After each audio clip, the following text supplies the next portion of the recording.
आप देख रहे हैं हॉरर ट्यूब प्रवीण के साथ। तो चलिए बढ़ते हैं आज की कहानी की ओर। उस रात मैंने जो कुछ भी देखा उस पर मुझे आज तक यकीन नहीं हुआ।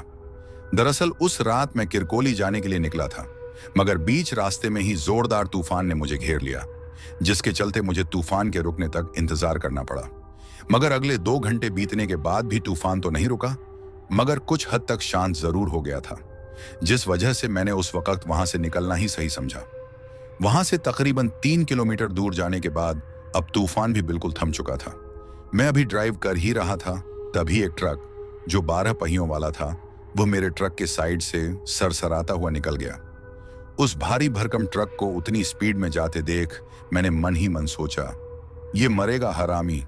अभी वह ट्रक निकला ही था कि तभी एक दूसरा ट्रक मेरे ट्रक के बगल से बहुत ही स्पीड से निकला, जिस वजह से मैं चिल्लाते हुए बोला, अरे ओए, पागल हो क्या? मगर मेरी बात का उस ट्रक वाले को कोई फर्क नहीं पड़ा।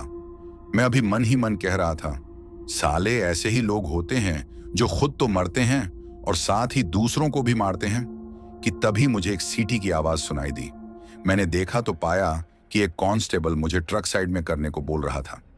मैंने ट्रक साइड में लगाई, तभी वह पुलिस वाला बोला, अरे ओ, जल्दी बाहर आ।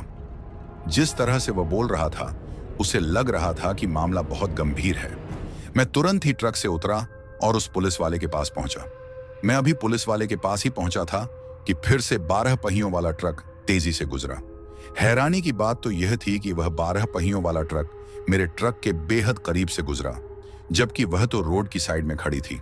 मैं यह देखकर थोड़ा तप चुका था। मैंने उस पुलिस वाले से तुरंत ही कहा, क्या सर, आपने मुझे क्यों रोक लिया? जो सड़क को अपने बाप की समझकर ट्रक को हवाई जहाज की तरह चला रहा है, उसे तो कुछ नहीं कहा आपने। इस पर उस पुलिस वाले ने पहले तो मुझे पकड़कर उस रोड से दूर ले गया और फिर उसने बोला, तुम अंधे हो क्या? तुमने आगे लगा साइन बोर्ड नहीं देखा?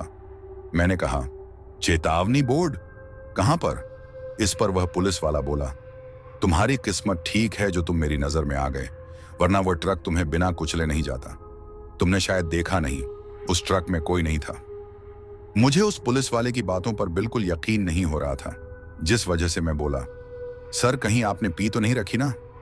इस पर उस पुलिस वाले ने मुझे रोड की तरफ देखने को कहा। जब मैंने रोड की तरफ देखा तो मुझे वही ट्रक आते हुए दिखाई दी। इस बार वह ट्रक मेरे ट्रक को टक्कर मारते हुए आगे बढ़ गई और कुछ दूर जाते ही हवा में गायब हो गई। मैं यह सब देखकर हक्का बक्का रह गया। अभी मैंने अपनी पलकें भी नहीं झपकाई थीं कि मुझे वह ट्रक फिर से आती दिखी और इस बार उस ट्रक ने मेरे ट्रक के परखच्चे उड़ा दिए और फिर आगे जाकर गायब हो गई। देखकर जहां मेरा गला सूखने लगा था और पूरा शरीर पसीने से भीग चुका था, मेरे उड़े हुए होश देखकर वह पुलिस वाला समझ चुका था कि मेरी अकल ठिकाने आ गई है। तभी उस पुलिस वाले ने पानी देते हुए कहा, तुमने उस चेतावनी बोर्ड को अनदेखा करके अच्छा नहीं किया है। अगर तुम उस चेतावनी बोर्ड को पढ़ लेते तो तुम्हारे ट्रक का यह हाल नहीं होता। तो मैंने कहा, सर मुझे पढ़ना नहीं आता। यह सुनकर उस पुलिस वाले ने चुप्पी साध ली। इसी बीच वह 12 पहियों वाला ट्रक बार बार मेरे ट्रक को ठोके जा रहा था। फिर मैंने पूछा, यह सब आखिर है क्या? तो इस पर पुलिस वाले ने कहा, वैसे तो मुझे भी इस पर सही से जानकारी नहीं है, मगर एक बार उस 12 पहियों वाले ड्राइवर का नाम सोमू था।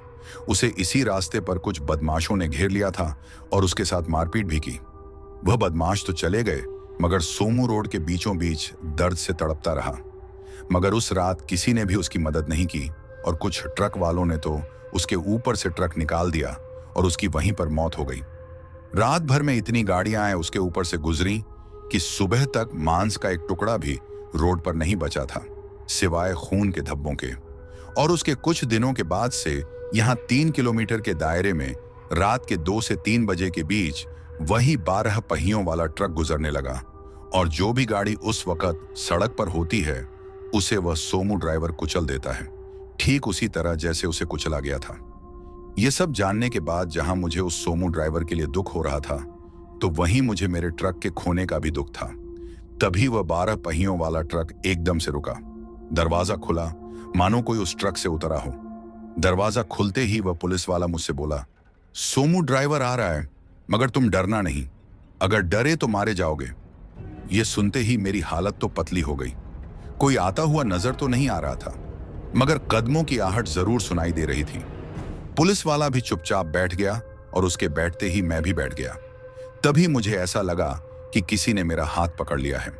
हाथ पकड़ते ही मेरे दिल की धड़कनें और तेज हो गईं।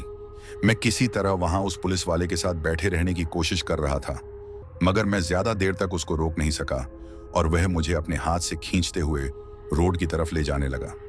मैं उस पुलिस वाले को रोते हुए बचाने को कहे जा रहा था, मगर वह अपनी जगह से टस से मस भी नहीं हुआ। आखिरकार वह मुझे घसीटते हुए रोड के बीचों बीच पटक दिया। उसके पटकते ही मैं खड़ा हो गया, मगर तब तक बहुत देर हो चुकी थी। वह 12 पहियों वाला ट्रक स्टार्ट हो चुका था। मैंने बिना सोचे ही वहां से भागना शुरू किया। उस वक्त मैं जंगल में भागने की बजाय रोड पर भाग रहा था। तुरंत ही वह ट्रक मेरे करीब पहुंच गई और मुझे जोर से टक्कर मारी। मैं उछलता हुआ दूर जाकर गिरा। मेरे गिरते ही मेरी आंखों के सामने अंधेरा छा गया। फिर जब मुझे होश आया तो मैं किसी अस्पताल में था। मेरे बगल में वही पुलिस वाला खड़ा था। मैं हैरान था कि आखिर मैं बचा कैसे। तब पुलिस वाले ने मुझे बताया कि जब ट्रक ने तुम्हें टक्कर मारी तब ठीक 3 बज चुके थे, जिस वजह से वह ट्रक वापस नहीं आया, नहीं तो वह ट्रक मेरी चटनी बना देता। और अब उस किरकोली वाले रोड को बंद करके दूसरा रास्ता बनाया गया है। हालांकि मैं अब उस रास्ते से नहीं आता जाता। तो दोस्तों, आज की कहानी में इतना ही। अगर कहानी आपको पसंद आई हो तो चैनल को सब्सक्राइब करें और वीडियो को लाइक और शेयर करें और कमेंट में बताइए आगे कैसी वीडियो लाऊं आपके लिए।